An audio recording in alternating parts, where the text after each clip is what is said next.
Hi, I'm Johnny Moran.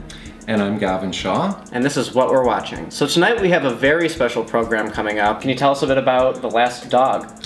Well, The Last Dog is an independent documentary that took many years, about 5 years to make.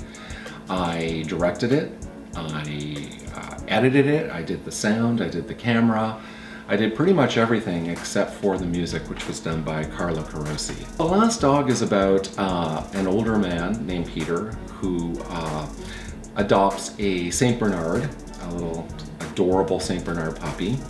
And it really sort of chronicles his struggles with raising this absolutely adorable puppy that's going to and does grow into a 200-pound giant dog. This is a man who, has had so many dogs over his lifetime that for him at his age to, suddenly adopt a puppy, a Saint Bernard, knowing what the challenges are ahead was sort of inspiring. But I think most importantly, the documentary is, it's more a film about aging, and I think it's a film about time and memory and a man reflecting on his past. You said this took about 5 years to make. Yes. What, at the beginning stages of that, what inspired you to make this film? Well, basically I'd known Peter slightly, and I thought originally it might be a nice short documentary about an older guy raising a Saint Bernard, a puppy, just a short film basically.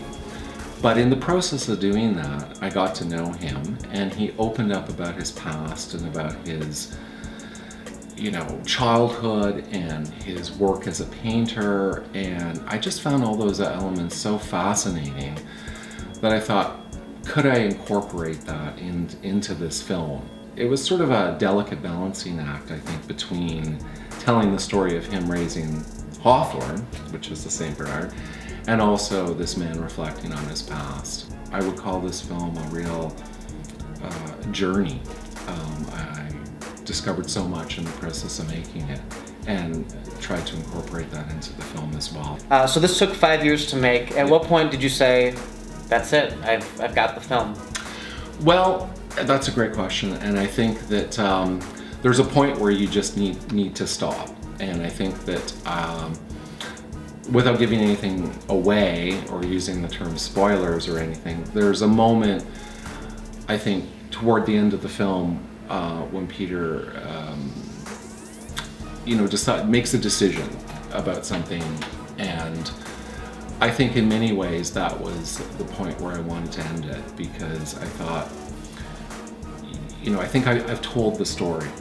Dog lovers, I'm assuming, will enjoy this absolutely. a lot. Who else is this for? For animal lovers, absolutely. I think they really enjoy this. And also people who, from a history standpoint, Peter reflects on a period that he had experienced as a child during the Second World War. The history element of it is utterly fascinating. It's a whole part of history I knew really very little about. Talk about the film festival in Texas. Oh, it was called the Thin Line Festival. It was in just outside Dallas, Texas, in a town called Denton. And it was an extraordinary experience to be able to go down to Texas with Carlo, who had done the music for the film. We went down there, and the film was received really well. And we actually won an award called Truth Meets Art. It was a jury prize that we got down there, and that was just an exciting experience to see it on the big screen and seeing the positive reactions that people had to it, and how moved they were by it. Don't miss The Last Dog tonight at 9 p.m. Thank you so much for joining us, and we'll see you next week.